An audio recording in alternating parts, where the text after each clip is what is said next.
Decision podcasts by the New York Prosecutors Training Institute are made possible by VoicePods. Convert your text to voice at voicepods.com. Read this decision at NYPT Law. www.nypti.org/law. People v. Diaz, decided December 11, 2018. New York's correction law provides that a person convicted of a felony in any other jurisdiction for which the offender is required to register as a sex offender must also register under the New York State Sex Offender Registry Act Correction Law Section 168A 2 D E. See Correction Law Section 168K. The issue on this appeal is whether defendant's murder of his half-sister, an offense for which registration is required under Virginia's Sex Offender and Crimes Against Minors Registry Act VA Code Ann Section 9.1 to 902, renders him a sex offender for purposes of SORA. We hold that it does not. In 1994, Congress enacted the Jacob Wetterling Crimes Against Children and Sexually Violent Offender Registration Act (JWA). The JWA conditioned federal funding on states establishing programs that require a person who is convicted of a criminal offense against a victim who is a minor or who is convicted of a sexually violent offense to register a current address with the state. Former 42 U.S.C. Section 14071 A.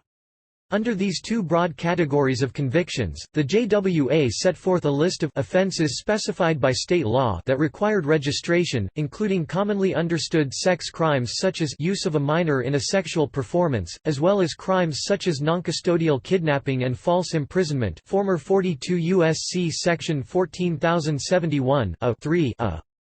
Murder without any sexual component, including of minors, has never been a registrable offense under any iteration of the federal scheme.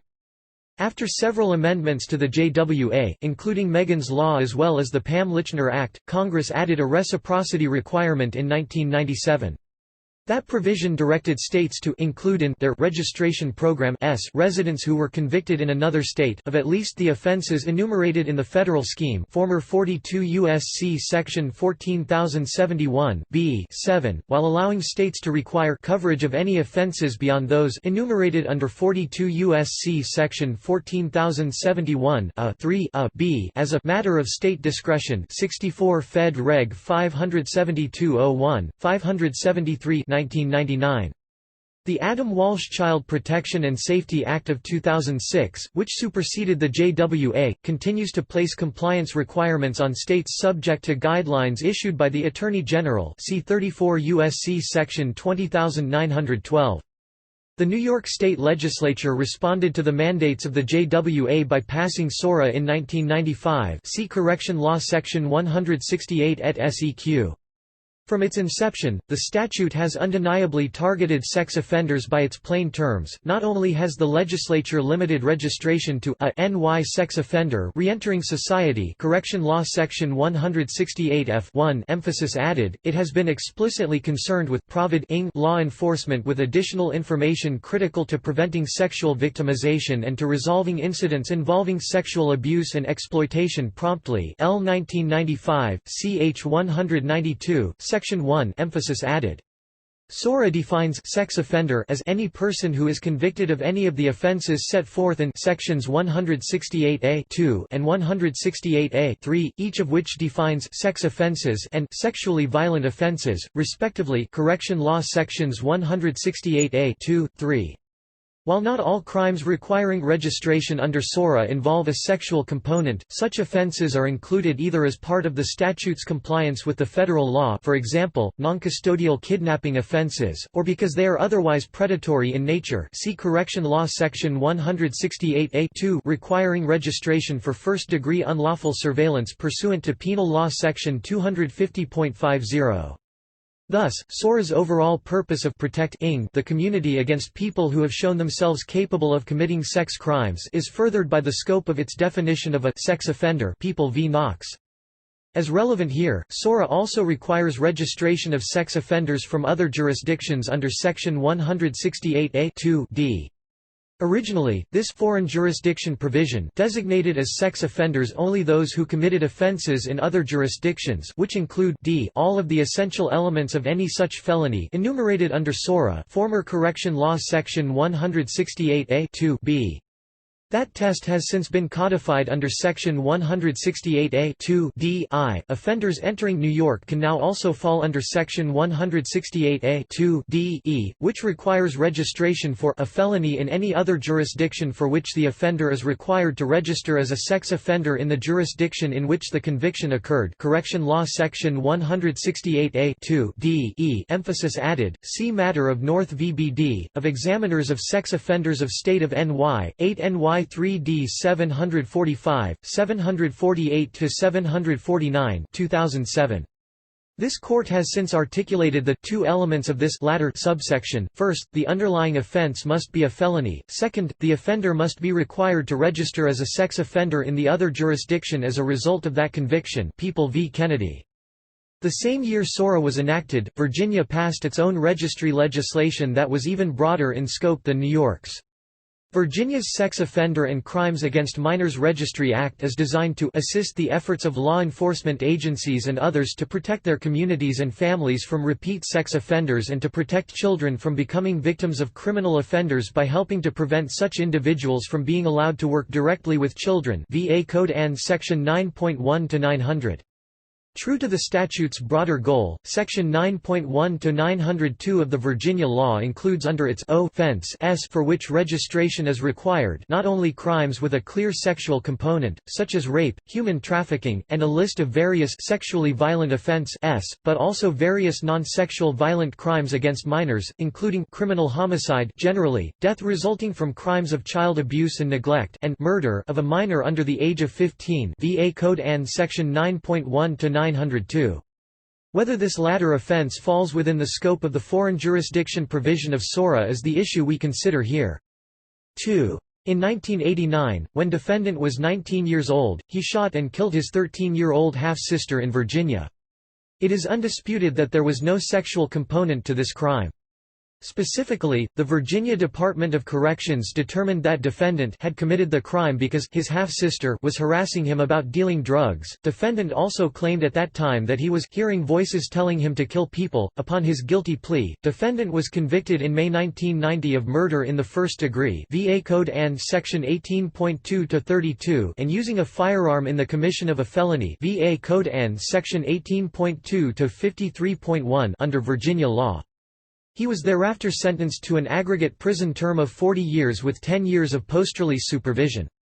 Before his conditional release from prison in 2015, defendant registered with the Virginia Sex Offender and Crimes Against Minors Registry because his crime was a violation of Virginia Code Section 18.2 to 32 where the victim is under 15 years of age, VA Code Ann Section 9.1 to 902 D.I.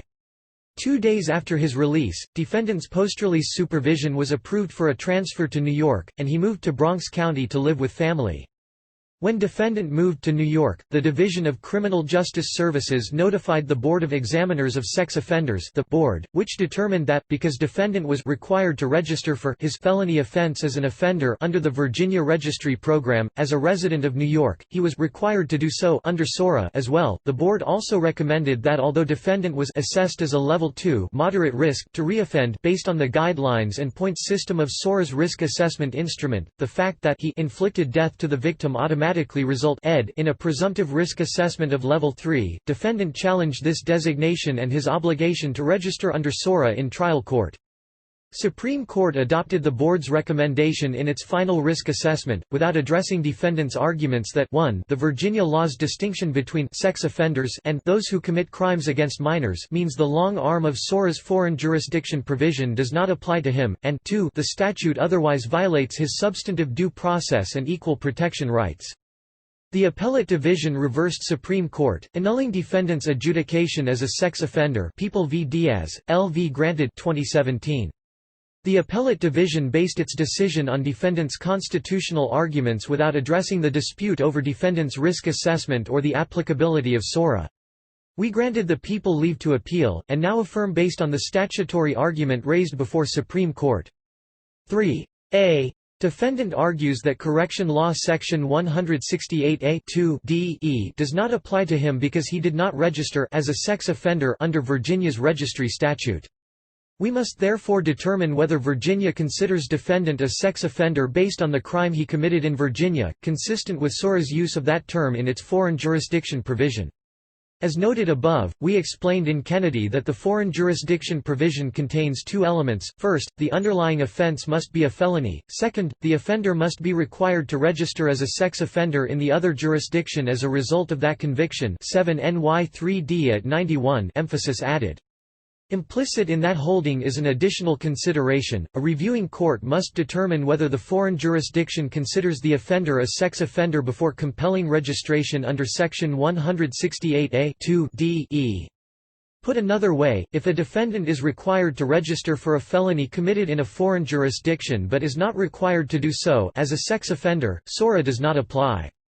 SORA's text and overarching purpose compel this inquiry. See People v. Golo. As the clearest indicator of legislative intent is the statutory text, the starting point in any case of interpretation must always be the language itself, giving effect to the plain meaning thereof, internal quotation marks omitted.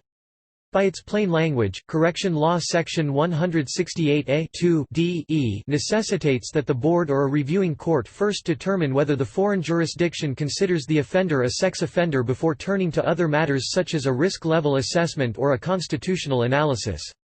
Moreover, and as discussed above, the legislature was particularly concerned with the dangers posed by sex offenders and potential sex offenders when it enacted SORA.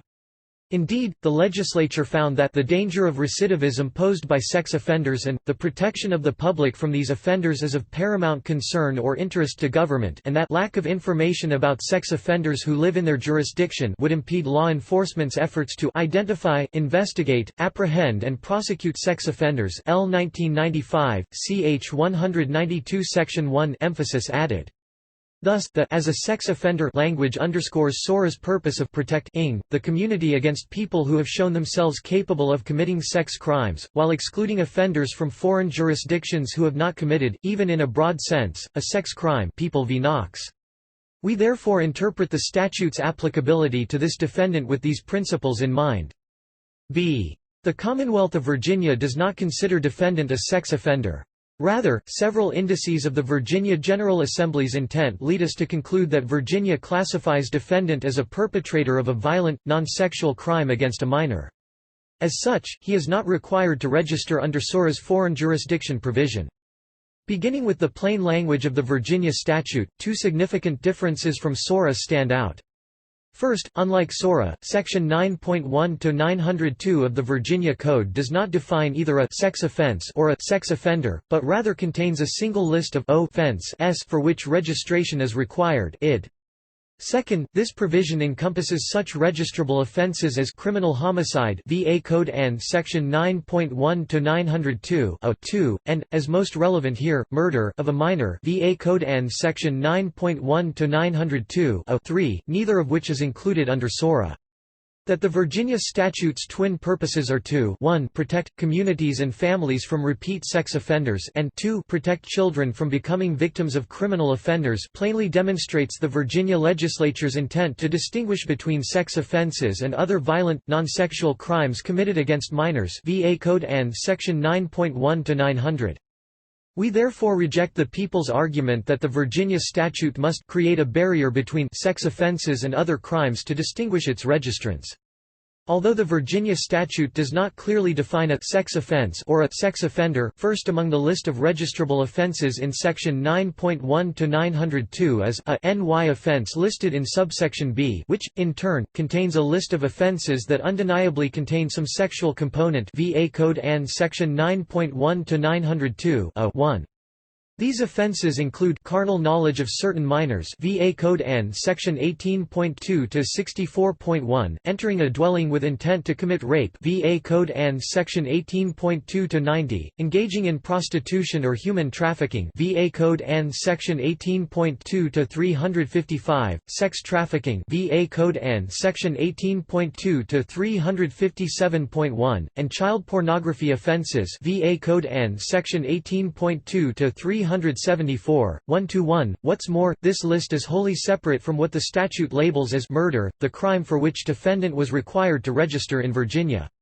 Thus, even though the Virginia law does not explicitly bifurcate its list of registrable offenses between sex offenses and other crimes, its structure nevertheless fails to raise any inference that Virginia considers defendant a sex offender. Other provisions of the statute bolster this conclusion. Section 9.1 to 909, for example, explicitly allows people required to register as a sexually violent offender or murderer to petition the court of conviction for relief from the requirement to re-register every 90 days. VA Code Ann Section 9.1 to 909, emphasis added. Similarly, subsection 9.1 to 909 b allows a duly appointed guardian of a person convicted of an offense requiring registration or re-registration as either a sex offender, sexually violent offender or murderer to petition the court for relief in the event a physical condition impedes the offender's ability to either re-offend or re-register. VA Code Ann Section 9.1 to 909 b emphasis added. Given the lack of clear definitions for these terms elsewhere in the Virginia statute, the only reading of each is that the term murderer applies to an offender who commits murder as defined under section 9.1 to 902, just as a sex offender corresponds to someone who commits to any offense listed in subsection 9.1 to 902 b, and a sexually violent offender matches to someone guilty of committing a sexually violent offense. Furthermore, there are no reported cases in Virginia that compel a different interpretation of the registry statute. Although the Supreme Court of Virginia used the phrase "register as a sex offender in Virginia" in Shannon v. Commonwealth, the defendant in that case was charged with an overtly sexual offense, namely, abduction with intent to defile, sodomy, and attempted sodomy id. At 434. Barring any other indication from Virginia's legislature or courts that a murder offender is also a sex offender, we base our conclusion on the statutory text. C. We acknowledge that when the New York legislature added the reciprocity language at issue, it was concerned with avoiding a detailed analysis of the statutes in other jurisdictions to determine whether registration is required in New York State. Mem in support, 1999 NY Assembly Bill A 9020. However, this concern was directed at the difficulty with applying Section 168A which predates Section 168A and requires a comparison of a foreign offences essential elements to SORA's registrable offences that is more cumbersome than the minimal inquiry required under Section 168A see Correction Law Section 168A More importantly, any concern the legislature had with creating a bright-line rule cannot preclude a court from determining whether an offender meets a statute's basic requirements. Blind deference to another jurisdiction's registry without asking, fundamentally, whether that jurisdiction considers its own registrant a sex offender would contravene the plain and limiting language of Section 168A and could subject an entire class of defendants with no relation to SORA's purpose to its strict requirements.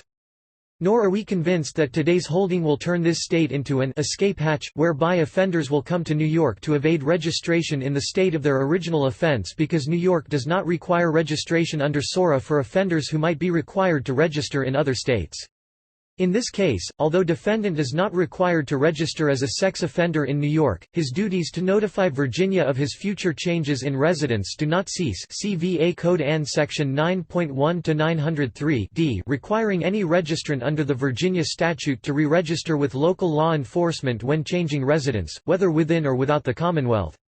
Similarly, the Virginia Registry Statute requires all eligible offenders coming into Virginia to notify the state police within 3 days of entry, whether such entry is permanent or temporary. See VA Code Ann Section 9.1 to 905. Therefore, even if defendant never returns to Virginia, our holding today does not diminish his obligation to keep that state apprised of his whereabouts. Our analysis in this case adheres to the well-established rule that a court should not address a constitutional question if the matter can be disposed of on some other basis. See Matter of State of New York v. Nelson D. 22 NY 3D 233, 238 2013, citing McKinney's Conn's Laws of NY, Book 1, Statutes Section 150 comment. In concluding that SORA does not require defendant's registration because Virginia does not consider defendant a sex offender, we reserve weightier issues of a foreign registry's potential conflict with New York's due process guarantees or public policy for another day. Therefore, we need not address the issues raised in the appellate division on this appeal. Nor do we extrapolate this rule to the various hypotheticals raised by the dissent, none of which are presented in this case. Our holding today merely requires a court or the board to determine, not based on intuition, but rather on the offense of conviction and its relation to the foreign registry statute, whether the out-of-state defendant is considered a sex offender before requiring registration under SORA. Because the answer to that question here is clearly no, the dissent's concerns here are inapposite. IV. Defendant's out-of-state felony conviction did not require him to register as a sex offender in Virginia under Correction Law Section 168A(2)(d)(e), and, thus, he should not be required to register as a sex offender in New York. Accordingly, the order of the appellate division should be affirmed. Order affirmed. Opinion by Judge Feynman. Judges Rivera, Garcia and Wilson concur. Judge Fahey dissents in an opinion in which Chief Judge DeFiore and Judge Stein concur. Decision podcasts by the New York Prosecutors Training Institute are made possible by VoicePods. Convert your text to voice at voicepods.com. Read this decision at NYPT Law. www.nypti.org/law